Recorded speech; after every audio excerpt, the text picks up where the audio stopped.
The strawberry guava is one of the most sought after trees for the past 4 years, I've noticed in many individuals' backyard gardens. Depending on your climate and your growing zone, you may or may not be able to grow this outdoors. But indoors, in a sunroom, you might be able to. Now, one of the things I do notice about this tree is it loves plenty of sun.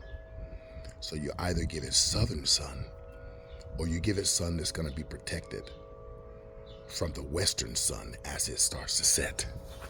Now, this tree produces a lot of leaves, but it will drop its leaves if it feels threatened by the cold. It's a way to protecting itself. You'll get this tree that start off with these wonderful buds that eventually go into these flowers.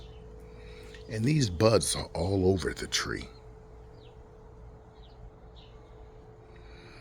Growing it in a 40-gallon container is not preferred for most gardeners. You need a dwarf variety. Even a semi-dwarf will do well for a certain period of time. This is a standard, and this is why I don't suggest individuals grow these particular trees, standards that is, in containers because they grow so rapidly. This tree is roughly, I would say,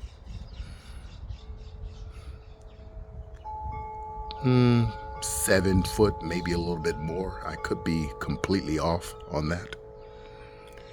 But the thing about these, I noticed over the years how the soil works, the soul of the ground. When it comes to growing in a container, you're constantly losing nutrients.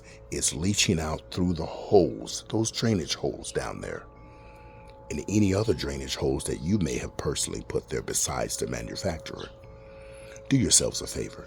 Feed your trees in containers on a monthly basis because every time you water, you're going to leach those nutrients. Of course, you'll leach some bad salts also out of the container.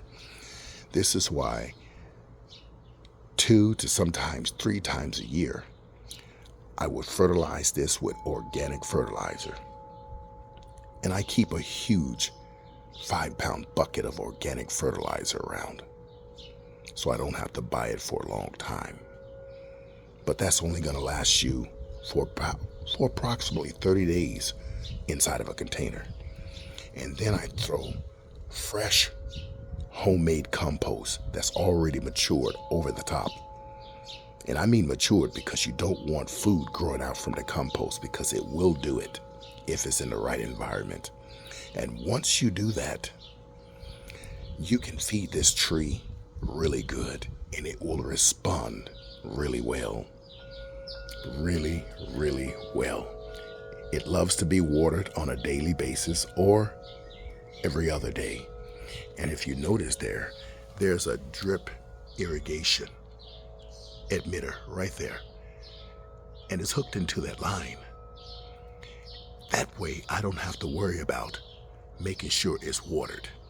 This tree has a telltale sign to let you know when it's watered. The leaves will become very droopy and the tree will look very poor.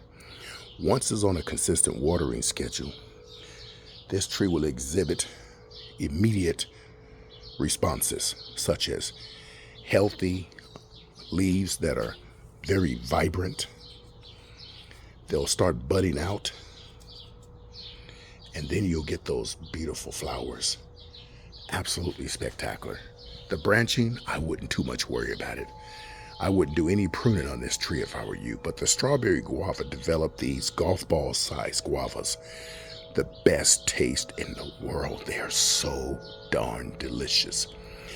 And I've had strawberry guavas develop on a much smaller tree than this that I sold. This one here, you folks have no idea what you're about to see this year. Oh my greatness. It's gonna be full of red bulbs, similar to the pomegranate in color. And I can't wait to indulge in the Most High's increase.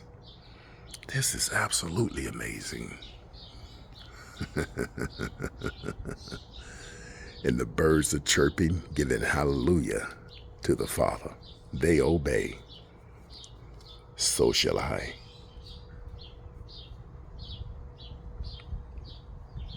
Shalom.